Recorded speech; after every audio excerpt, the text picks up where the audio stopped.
wabarakatuh. Alhamdulillah wa syukrulillah wassalatu wassalamu ala rasulillah wa ala alihi wa sahbihi wa man walah wa la hawla wa la quwwata illa billah. Rabbis rahli sadri wa yassir li amri wahlul 'uqdatam min lisani yafqahu qawli. Subhanaka la ilma lana illa ma 'allamtana innaka antal alimul hakim.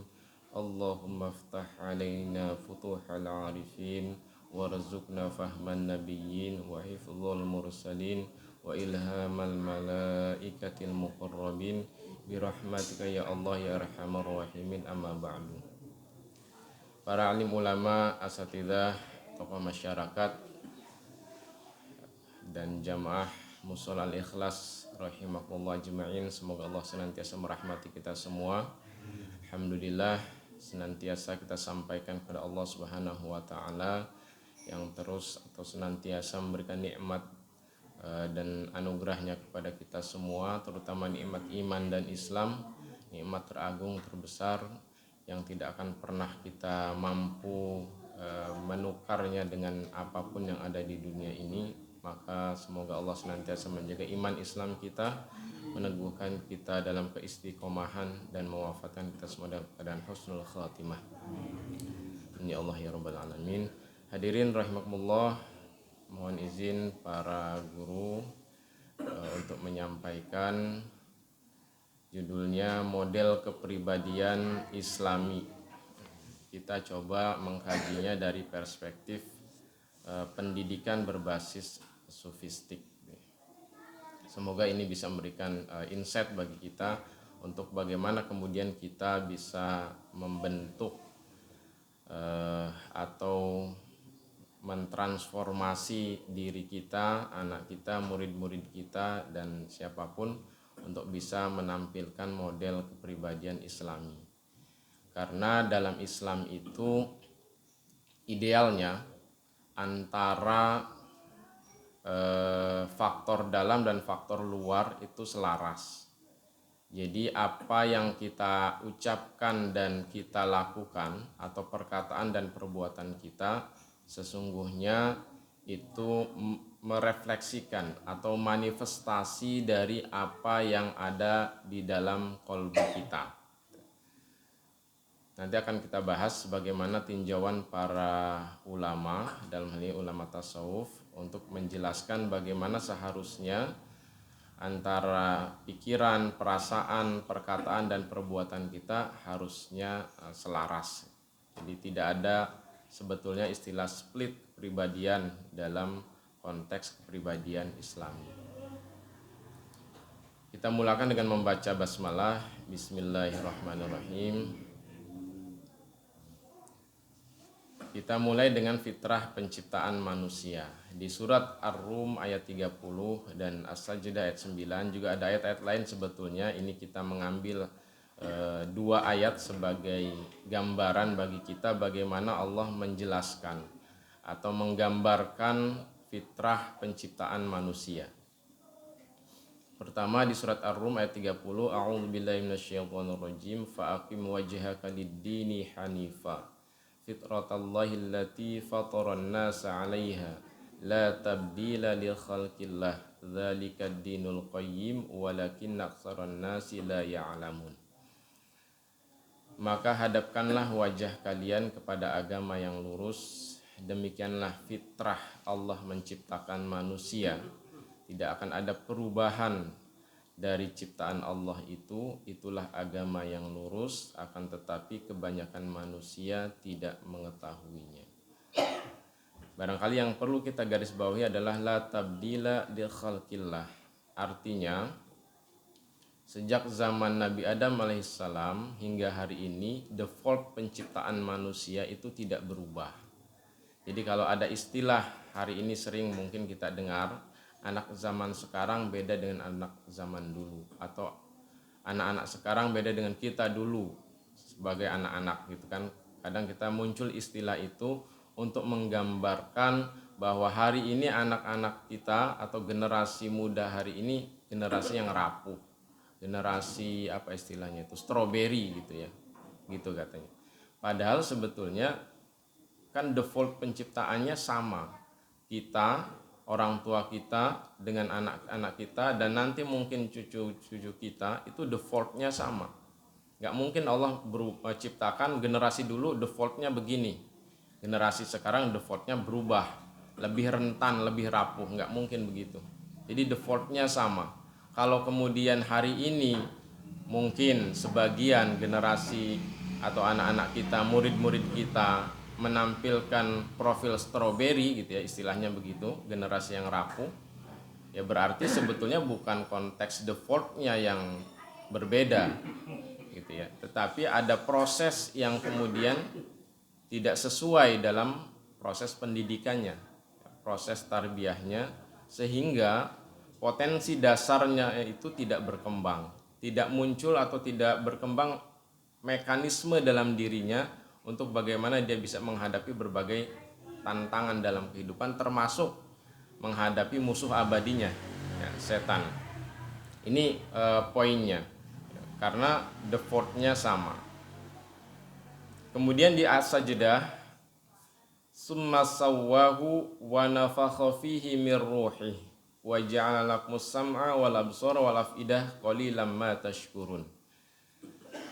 Kemudian jiwa itu disempurnakan, summa sawwahu, kemudian disempurnakan jiwa itu, wa nafakha fihi mir ruhi, dan ditiupkan ke dalamnya ruh oleh Allah, dan dijadikan bagi kalian pendengaran, penglihatan, serta perasaan atau hati, akan tetapi sedikit dari kalian yang bersyukur. Di ayat ini ditegaskan bahwa setiap manusia ketika penciptaannya disempurnakan, ketika ruh ditiupkan dalam jasad, itulah kemudian disebut dengan nafs. Sesungguhnya karena di situ ada wa nafakha fihi mir ruhi, ada tiupan ruh dari Allah, maka para ulama sering menggunakan istilah cita rasa ilahiyah. Jadi untuk menggambarkan bahwa pada dasarnya, pada fitrahnya, dalam diri setiap kita itu ada cita rasa ilahiyah, karena Allah tiupkan langsung ruh ke dalam diri kita. Ada percikan-percikan dari keagungan, kebesaran, sifat-sifat Allah. Kita bisa merasakan dan mengidentifikasinya. Kalau kita kemudian ada rasa sayang kepada istri dan anak-anak kita, itu sesungguhnya percikan dari sifat Allah Ar-Rahman dan Ar-Rahim. Bahkan hewan sekalipun itu diberikan percikan sifat itu. Maka kita mendapati kucing yang menyusui anak-anaknya gitu ya. Induk ayam yang melindungi anak-anaknya dan seterusnya. Itu sesungguhnya adalah percikan dari sifat-sifat Allah. Manusia, kata para ulama sufi, itu adalah makhluk Allah yang paling sempurna memperoleh percikan dari sifat-sifat Allah. Jadi ada gambar Tuhan dalam diri kita, ada warna Tuhan dalam diri kita. Kalau kita ingin lebih konkretkan gitu ya, meminjam istilah atau terminologi warna gambar gitu.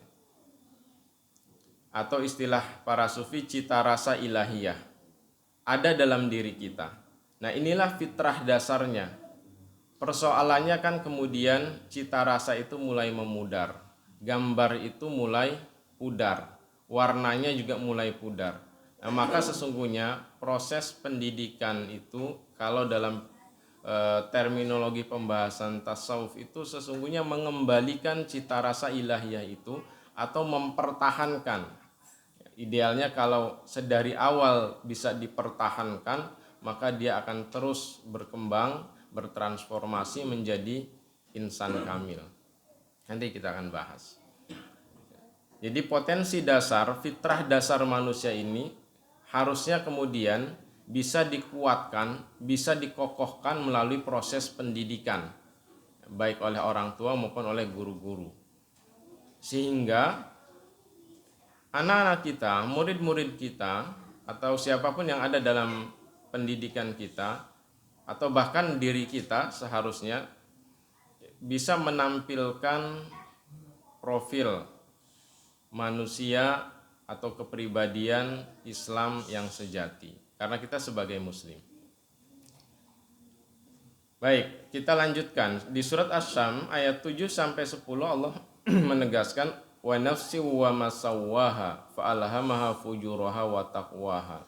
Qad aflaha man zakkaha wa qad khaba man dassaha. Manusia yang secara esensi itu ada ruh dan jasad, yang ketika ruh ditiupkan ke dalam jasad itu disebut dengan nafs. Nah, di Al-Quran diinformasikan bahwa ketika si nafs ini sudah menjadi sempurna dengan ditiupkan ruh, maka dia punya dua ilham. Dia akan mampu merasakan dua ilham dalam qalbunya. Pertama ilham fujuroha, yang kedua ilham wataqwaha.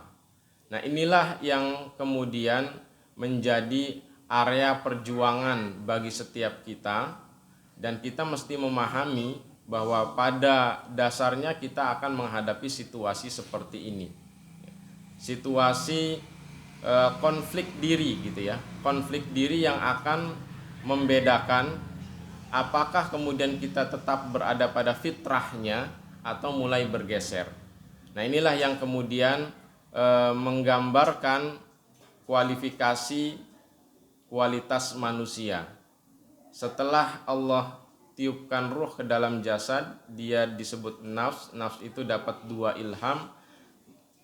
Inilah yang kemudian akan muncul ragam perilaku manusia. Perbedaan perilaku manusia antara yang pertama, kedua, ketiga, dan seterusnya. Sekian banyak manusia ini. Kita kemudian bisa melihat awalnya dari sini. Ya, karena ada dua ilham. Ya, fa'alhamaha fujura wa taqwaha. Nah, kemudian mana yang menjadi dominan dalam diri kita, itulah yang kemudian menentukan mana yang menjadi profil diri kita lebih dominannya. Dan di ayat ini Allah mengingatkan, qad aflaha man zakkaha, beruntunglah sesiapa yang terus berupaya ya, menyucikan nafs itu, dan merugilah. Khaba ini kan kalau secara bahasa lebih rugi daripada khusr. Kan innal insana lafi khusr. Khaba ini lebih rugi lagi. Kalau ibarat peribahasa sudah jatuh tertimpa tangga, itu khaba. Jadi sangat merugi orang yang mengotori nafsnya itu. Nah, sekarang pertanyaannya, ketika nafs kita selalu akan menghadapi dua bisikan ya, antara fujur dan takwa, apa yang entitas dalam diri kita, ya, entitas apa yang menjadi eksekutornya, yang menjadi penentunya. Nah, kata para ulama sufi, itu adalah qalbu. Qalbu yang dimaksud bukan heart dalam bahasa Inggris, jantung gitu ya, yang kelihatan secara fisik, bukan itu. Tetapi entitas spiritual yang ada dalam diri kita, yang secara kasat mata tidak bisa kita lihat, tetapi secara metafisik kita bisa merasakannya.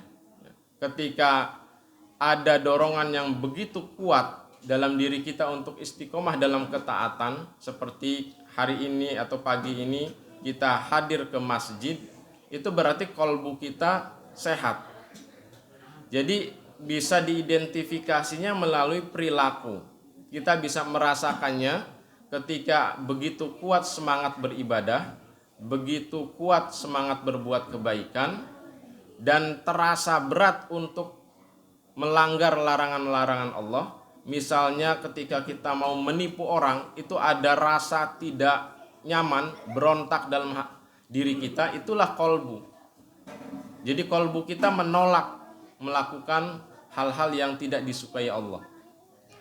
Setiap orang mungkin akan berbeda itu.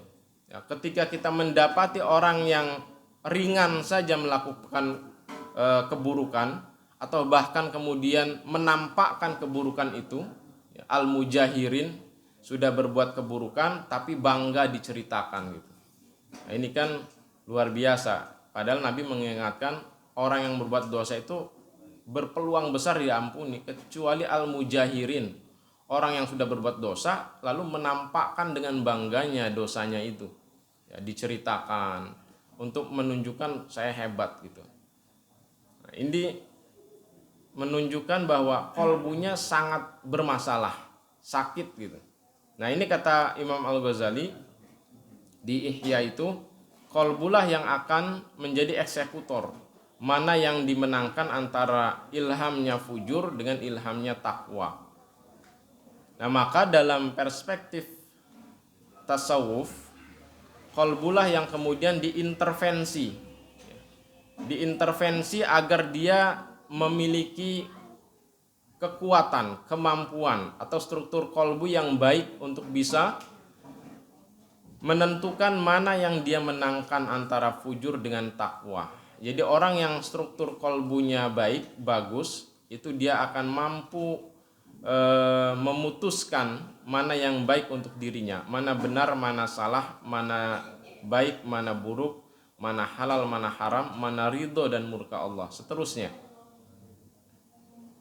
Maka inilah yang kemudian diintervensi dalam perspektif tasawuf, ya, atau pendidikan berbasis sufistik.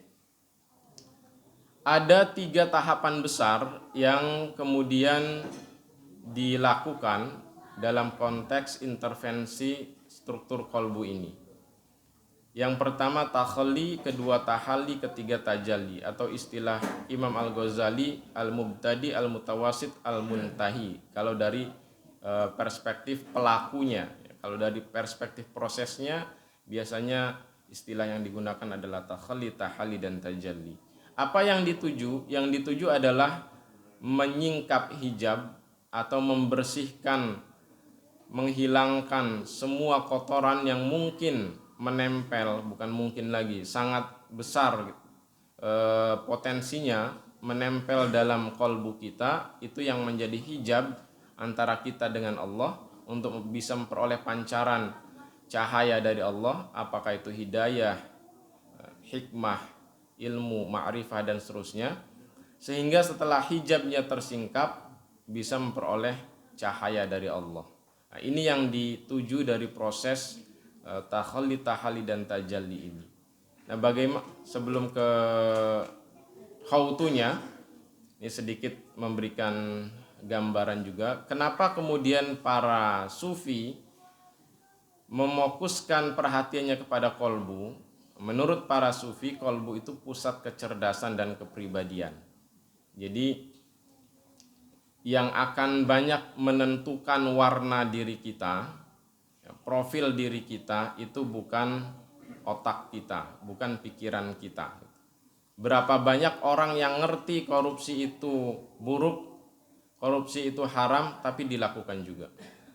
Berapa banyak orang yang tahu, dan kita semua ngerti lah, bahwa menipu orang itu satu keburukan, tapi dilakukan juga.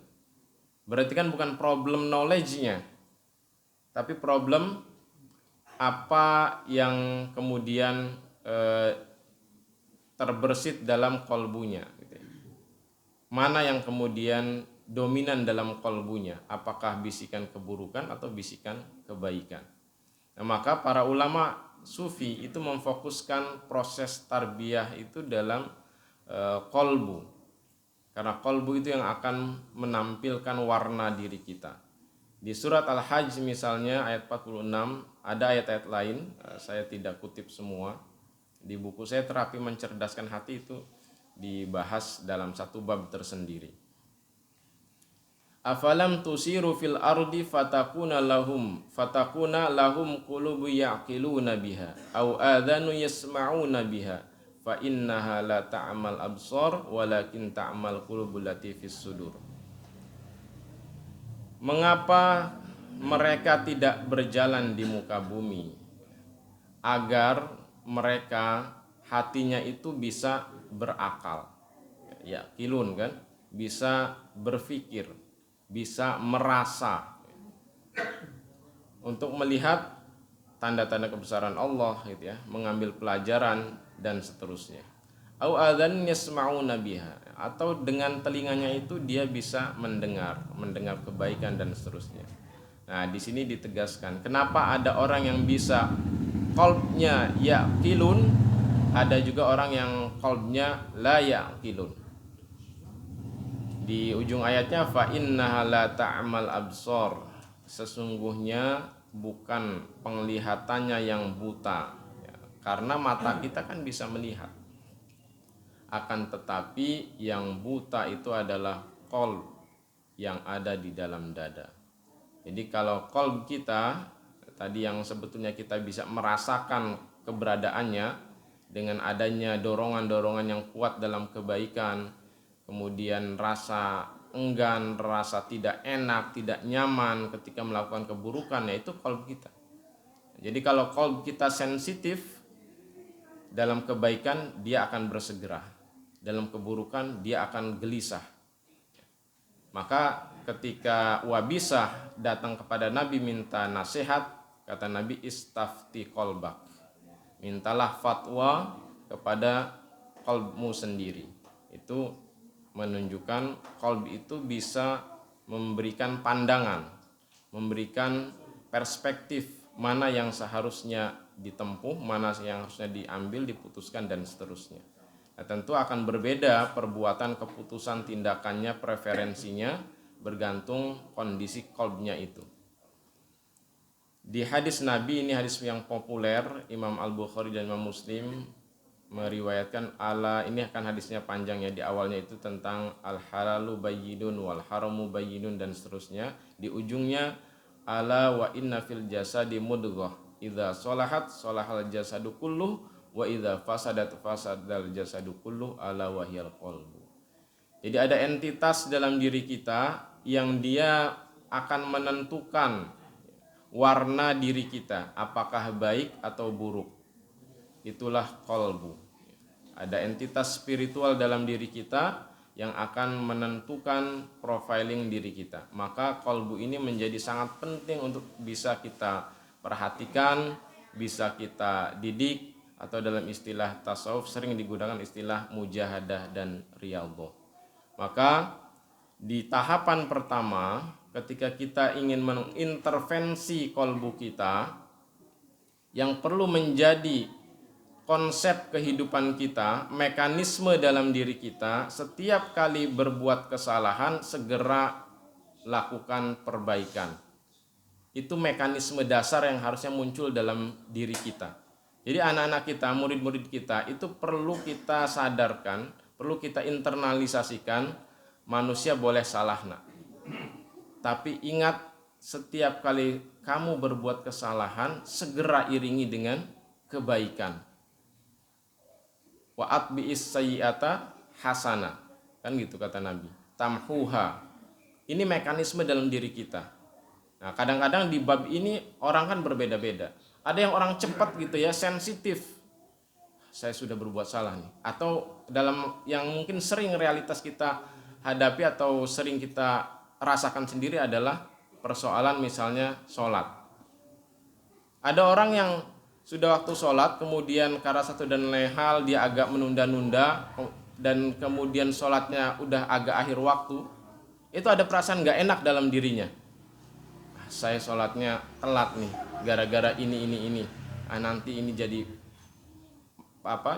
pelajaran untuk bisa merekayasa waktu saya dengan lebih baik, memanage waktu saya dengan lebih baik, sehingga aktivitas oke, sholat jauh lebih oke lagi. Nah kan ada perasaan seperti itu.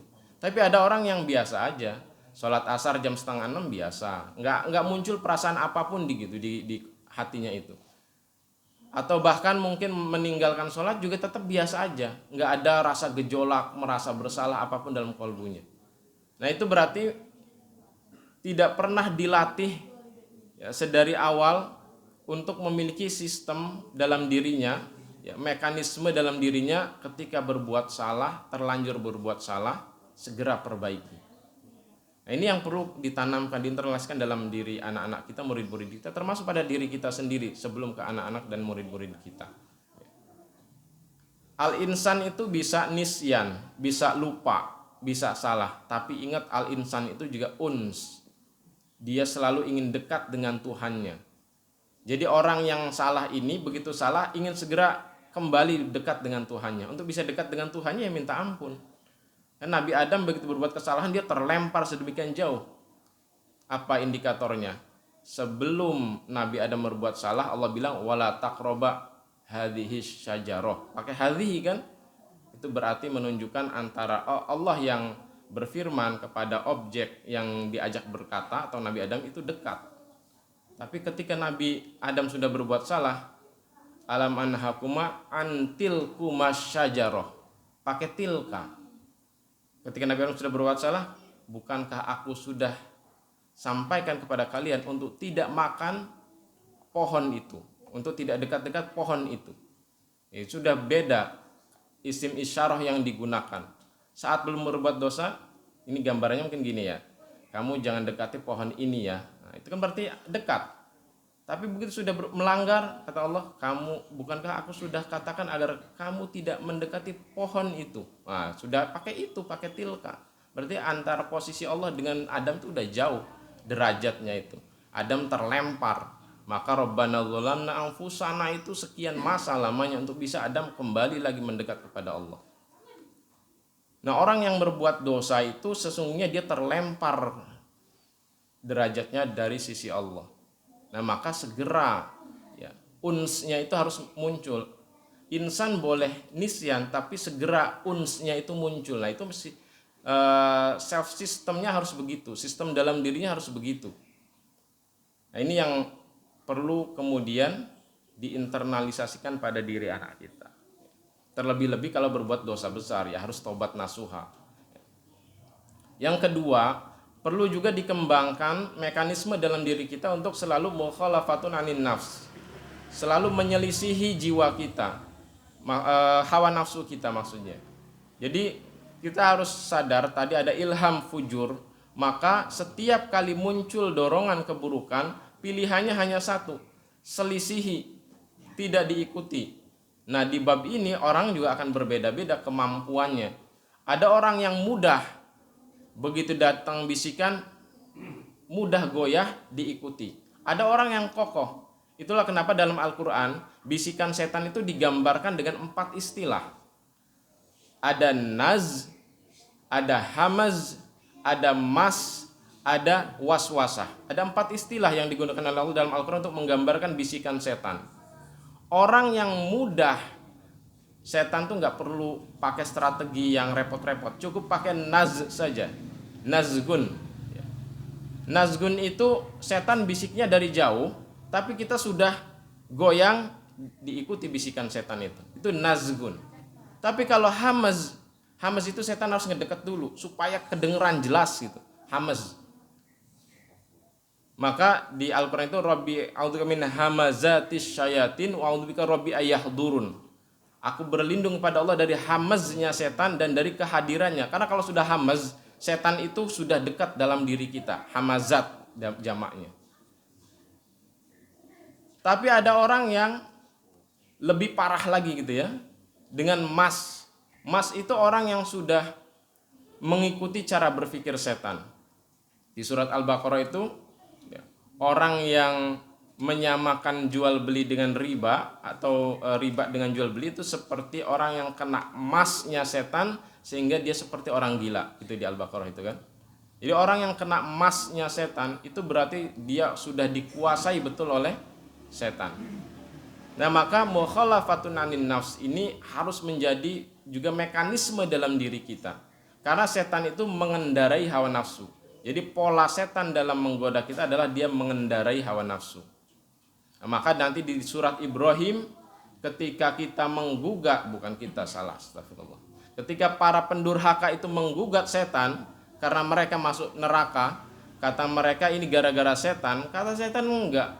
Walumu anfusakum, cela dirimu sendiri karena saya hanya membisik-bisiki, kamu ikuti. Gitu kata setan. Ya, jadi pola setan adalah dia mengendarai hawa nafsu kita. Maka kata para ulama, kembangkan sistem dalam diri kita untuk selalu menyelisihi hawa nafsu kita. Innan nafsa la'amaratun bisu. Maka kita harus selalu menyelisihi. Nah, ini sistem yang harus dibangun dalam diri kita, ya, dalam diri anak dan murid-murid kita. Dia harus memiliki satu, setiap kali berbuat salah segera lakukan kebaikan, supaya tamhuha, enggak kemudian membuat kotor kalbunya, nanti lama-lama makin tebal. Yang kedua, ada mujahadah, perjuangan untuk selalu menyelisihi hawa nafsunya. Nah, ini yang harus dibangun mekanisme dalam diri kita, anak-anak dan murid-murid kita. Yang kedua, ketika sudah kokoh dan semakin kokoh gitu ya, kita upayakan sistem dalam diri kita seperti tadi ya, ada dua pola yang perlu dibangun, maka kita juga perlu naik ya ke tahap tahalli untuk bisa mengintervensi kolbu kita agar dia menjadi lub gitu ya. Kalau di Al-Quran juga kan ada 4 istilah yang digunakan, ada sodar, kolbu, fuad, dan lub. Yang paling kokoh adalah lub. Nah, di sini saya mengambil penjelasan dari Imam Al-Ghazali untuk yang atas di Ihya Ulumuddin, yang bawah itu dari Ibnu Arabi dalam Futuhat Al-Makkiyah. Boleh kita pakai yang mana, yang lebih mudah kita pahami. Kalau Ibnu Arabi ini menggunakan terminologi menegasikan. Kalau Imam Al-Ghazali terminologinya membangun. Yang pertama musyarotoh ya. Maksudnya adalah kita memberikan pada diri kita gitu ya, pada diri kita agar senantiasa membuat ya, istilahnya musyarotoh ini syarat-syarat. Tapi yang dimaksud adalah kita ingat bahwa untuk menjadi hamba Allah yang bertakwa, untuk memiliki derajat yang tinggi di sisi Allah, itu ada syarat-syarat yang harus ditempuh, syarat-syarat kebaikan, syarat-syarat ketaatan. Nah, itu harus menjadi awareness dalam diri kita selalu. Tidak ada yang kemudian tiba-tiba Allah ngasih hidayah yang kuat, yang kokoh tanpa kita melakukan apapun dalam proses taqarrub ilallah, itu enggak ada. Ada syarat-syarat yang harus ditempuh. Nah, yang kedua muhasabah. Nah, selalu kemudian kita mengintrospeksi. Ya, ini juga sistem yang harus muncul dalam diri kita. Kebiasaan muhasabah. Yang ketiga muraqabah. Selalu merasa diawasi oleh Allah. Ini perlu dibangun dalam diri kita, kata Imam Al-Ghazali. Kemudian yang keempat, kalau terlanjur atau terpeleset melakukan kesalahan, biasakan ada konversi. Ada hukuman dalam diri kita, polanya tadi dengan kebaikan. Jadi kita menghukum diri kita untuk melakukan kebaikan jauh lebih banyak. Yang kelima mujahadah, bahwa dalam musyarotoh, muhasabah, muraqabah dan muaqabah itu tidaklah mudah, pasti. Maka harus ada mujahadah. Di surat Al-Ankabut itu walladzina jahadu fina lanahdiyannahum subulana. Jadi untuk memperoleh hidayah dari Allah itu harus ada jahadu. Tanpa jahadu nggak akan ada. Dan ketika kita jahadu, tidak perlu khawatir karena Allah meyakinkan kita dengan 2 huruf taukid, lanahdiyannahum. Ada lam taukid dan ada nun taukid syakilah di ujungnya, dan itu berbentuk fi'il mudhari. Artinya terus-menerus Allah akan memberikan hidayahnya. Nah, pada akhirnya ketika kita istiqomah melakukan proses itu, kata Imam Al-Ghazali akan naik ke tahapan mukasyafah. Tersingkaplah hijab dalam diri kita itu sehingga kita bisa melihat kebenaran yang hakiki dalam semua peristiwa kehidupan yang kita hadapi, dalam semua episode kehidupan yang kita jalani. Di level mukasyafah ini kita sudah menjadi hamba Allah yang wama yadzakkaru illa ulul albab. Tidak ada orang yang bisa selalu memetik pelajaran, ibrah, hikmah dari semua ketetapan Allah di muka bumi ini, dari apa yang dia rasakan, lihat, jalani, kecuali ulul albab. Ulul albab itulah orang-orang yang sudah sampai di level mukasyafah. Nah, sementara Ibnu Arabi beliau menjelaskan tahapan-tahapannya fana anil makhluqat ya. Fana ini sirna ya, maksudnya adalah mengosongkan diri dari sifat-sifat makhluk yang Ibnu Arabi ini memang lebih tinggi gitu ya, terminologi yang digunakannya, sehingga kadang-kadang agak sulit kita memahaminya. Tapi maksudnya gini, Jadi fana anil makhlukat ini kita mengosongkan diri dari dorongan-dorongan makhluk ya, yang itu akan menjauhkan kita untuk sampai kepada Khalik. Ya, makhluk ini konteksnya dorongan-dorongan jasadiah yang misalnya dalam konteks makan saja. Makan itu kalau sudah berlebihan, nah itulah al-makhlukat. Kita harus menghindari dari itu. Kalau kata guru saya, kalau kamu belum bisa puasa, minimal jangan kenyang gitu kan. Artinya makan itu memang dikontrol. Sepertiga maksimal. Sepertiganya minum, sepertiganya kan nafas. Kadang kita kalau sudah makan enak kan pengennya nambah. Begitu nambah kekenyangan. Nah, itu termasuk yang harus kita latih untuk bisa kita kontrol. Kata Ibnu Arabi begitu. Yang kedua, fana anil af'alil ibad. Sirna dari perbuatan-perbuatan hamba pada umumnya. Karena kalau ingin menjadi hamba yang khusus, itu secara umum berbeda dengan perbuatan hamba pada umumnya. Seperti seekor domba yang berwarna putih di tengah domba-domba lain yang warna-warni. Yang ketiga, fana anis sifat al-makhlukin. Ini relatif hampir sama dengan yang nomor 1. Hanya ini penegasan bahwa sifat-sifatnya itu harus sifat-sifat yang istimewa dibanding sifat-sifat makhluk pada umumnya. Jadi kalau makhluk itu kemudian belum bisa puasa sunnah dengan baik, misalnya kita juga belum bisa puasa, itu berarti kita belum berbeda. Fana anil dzat. Nah, ini sudah lebih tinggi lagi, kita sudah bahkan tidak berorientasi pada diri kita. Semua orientasinya kepada Allah. Fana an kulli alam, juga kemudian sudah tidak berorientasi kepada alam, termasuk kemudian di situ ada manusia, apresiasi, penghargaan dan seterusnya. Sudah bukan itu orientasinya. Dan terakhir penegasan lagi, fana anil kulli ma siwallah, hanya tertuju kepada Allah saja. Orientasinya semua hanya tertuju kepada Allah. Sudah bunyi terakhir ya slide-nya.